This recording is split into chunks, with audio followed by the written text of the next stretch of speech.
के भनिहाल्छन्।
मेरो बहिनीको पढाइको लागि यो मेडलको केही महत्त्व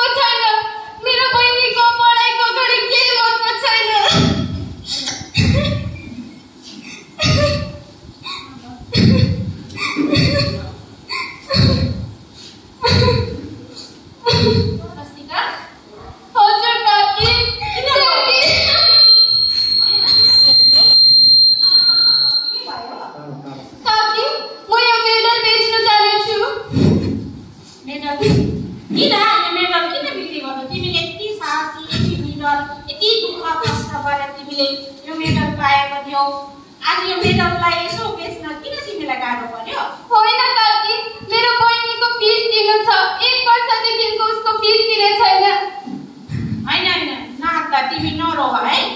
यो मेडल बिक्री गर्ने काम छैन। तिमीले यो एकदम तिम्रो साहसी, तिम्रो एउटा सिन स्वभाव, तिमीले आफ्नो दुःख कष्ट गरेर तिमीले यसलाई मेडललाई लिएर आएको छौ। यो मेडल बिक्री गर्ने काम छैन है।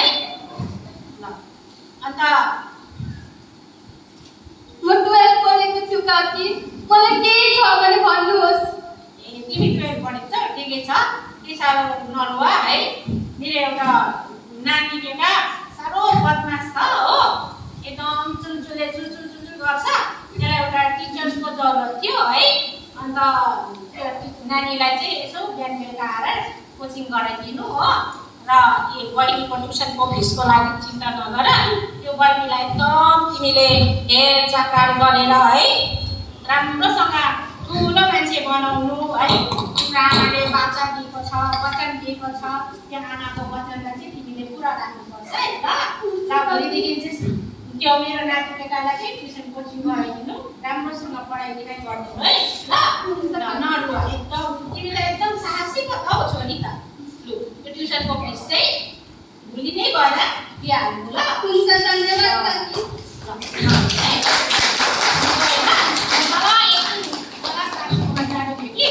गएर आउँछु म।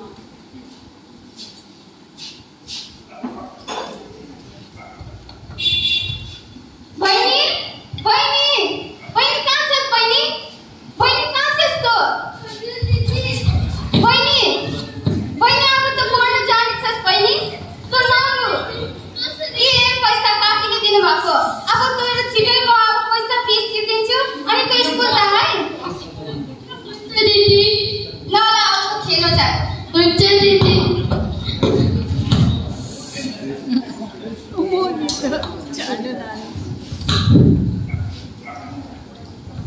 इस प्रकार हेर्दा